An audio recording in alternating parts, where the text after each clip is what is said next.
In this video, you're going to add a new route that allows users to log out of the application. So they have the ability to log in and generate a new authentication token, and we have code in place to actually verify the authentication tokens. And now it's time to figure out how these can get removed when the user is done. To do this, we will, as I mentioned, just be setting up a single new route over in the user router, and I'm going to add it just below sign up and log in. Right here, we're going to set up a third route related to authentication that will allow a user to log out. Right here, that'll be router.post, and we're going to set up the following URL /users/logout. Now, this particular endpoint is going to require authentication. You have to be authenticated in order to log out, and then we'll set up our callback function, the route handler, and I'll set it up as an async function where we get access to the request and the response. Now, inside of here, what we want to have access to is the particular token that they used when authenticating. Remember, if I have 5 different sessions where I'm logged in, such as for my personal computer, my phone, and my work computer, and I log out of one, I don't want to log out of everything. So I want to target the specific token that was used when they authenticated right here. Now, to get that done, all we're going to do is make a one-line change to auth.js. We are adding the user onto the request so it can be accessed later. Right here, we're just going to add the token on as well. So request.token is going to equal the token that was used right here in the variable above. Now, once we save the program, the other route handlers will have access to that token, and right here we can use it to delete it correctly off of that user profile. Now, the first thing we're going to do, as always, is set up a try-catch statement, and once we have that in place, we can focus on actually removing a given item from that tokens array. And to do this, we'll use the array filter method, which we've used before. Now, the nice thing here is that since we were authenticated, we already have access to the user data. There's no need to fetch it again, because right here, request.user is the user, which means that all I'm going to do is change request.user.tokens, then I'll use the save method to save my changes. Now, right here, we're going to set the tokens array equal to a filtered version of itself. So request.user.tokens.filter, and we'll provide our callback function. Now, right here, we get access to the individual token. Now, remember, that is the object that has a token property and the underscore ID property. And down below, we can figure out what exactly we want to do. And right here, all we're going to do is return true when the token that we're currently looking at isn't the one that was used for authentication. So right here, I'm going to return. We'll look at the current token we are iterating over. Remember, that's an object with the token property, so it's token.token. And we're going to check when it's not equal to the one that was used. That is request.token. If they're not equal, we're going to return true, keeping it in the tokens array. If they are equal, we'll end up returning false, filtering it out and removing it. Now, nothing's going to get saved until we actually call save. So right here, I will use await with request.user.save, and then we can worry about sending that response back. If things went well, all we're going to do is send back a 200 using response.send. If things didn't go well, then we'll go ahead and send back a 500, response.status 500, and right here using send to send that off. Now that we have this in place, users have the ability to log out. Let's go ahead and save our work and make sure it's actually functioning as expected. We're also going to set up a new request over in that task app collection so we can fire this off as often as we need to. So right here in Postman, we're going to add a new request to the task app collection. Right here, I'm going to call this one logout user. I'll go ahead and save that to the collection, and it's showing up down below.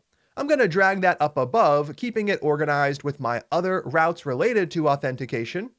And then once I have that in place, we can open it up and focus on actually customizing it.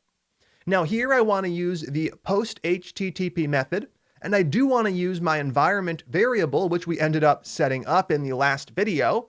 Then it was /users/logout. Now for this one, I do need to be logged in, and under authorization, I already have inherent auth from parent showing up, so there's no need to change anything. This request is actually done. So what I'm going to do is save it, and before I fire it off, I'm going to make sure this token is working. So over here, I'll run read profile, and make sure I can actually get the profile. Then I'll log out and try to do this again. So over in the log out request, all I'm going to do is fire it off as is. I get my 200, which is a great sign. And to verify that things are working, I'll try to authenticate with that token once again, over here getting the user's profile. I fire that off, and what do I get? I get a 401 unauthorized. And down below, I have my error message coming from auth.js telling me to please authenticate. So there we go. Once we have that auth middleware in place, we can customize our other routes without a heck of a lot of work. Here we were able to create that log out route pretty easily since we already had access to the token on request.token, and we already had access to the user on request.user. All we had to do was alter the array and save things, sending the response back. Now, what if you wanted to create a variation of this route that allows you to log out of all sessions? So you can see services like Netflix and Gmail that allow you to do this. So I have my Netflix account and I give it out to a bunch of friends. I'm sick of having to share the account, so I log out of all sessions to kick them all out, and I change the password. We can do the same thing here, allowing a given user to log out, wiping all of the tokens instead of just the one they're actually using. And down below, right here, that's going to be your challenge for the video.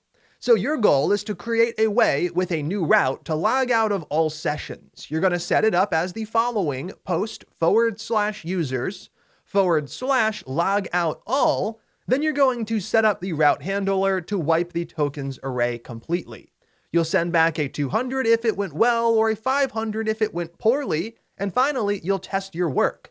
So log in as a user 5 or 6 times, make sure you have a few tokens in that tokens array. Use logout_all, and they should all be gone. You can check the database to make sure all of the tokens have been wiped. Take some time to knock that out, test your work, and when you're done, come back and click play. How'd that go? I'll kick things off just up above by setting up a call to router.post the following URL: /users/logout_all. And this one is going to require authentication once again, and then we'll set up our async function right here, request and response, setting up the arrow function body.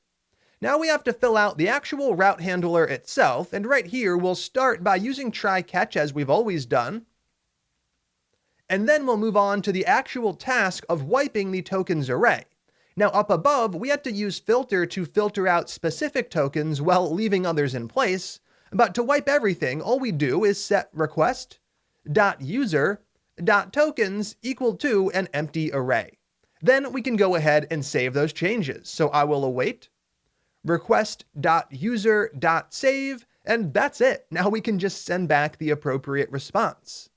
I'll use response.send to send back a 200 if things went well, and down below response.status to send back a 500 if the catch block runs. And there we go. That's all it takes to create a new route handler for supporting the ability to log out of all sessions. Now down below, we need to test our work. So what I'm going to do is remove those challenge comments and save the user router. Over inside of Postman, we'll go through the process of creating this new request. Right here, I have logout user. If I click the menu to the side of it, I can actually duplicate this, and then I can create a new request, which I'll rename right here. I'm going to go ahead and call that logout all or something similar. And all we need to do is change the path up above to logout all, and we can save it. Perfect. So now we want to make sure we have a couple of authentication tokens in place.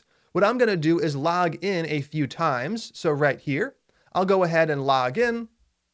I'll log in once, twice, and a third time. And before I actually use logout all, I'll head over to the database and make sure they're all showing up. Over in Robo3T, I have my users collection, which I'll take a moment to refresh. And one of these users should have a bunch of tokens. They only have one. There we go, the first one who has 7 authentication tokens. So we're going to go ahead and log out all and make sure all of those go away. I'll switch back over to Postman, fire this request off. We get our 200, and now I'll go back over to Robo3T and refresh the data.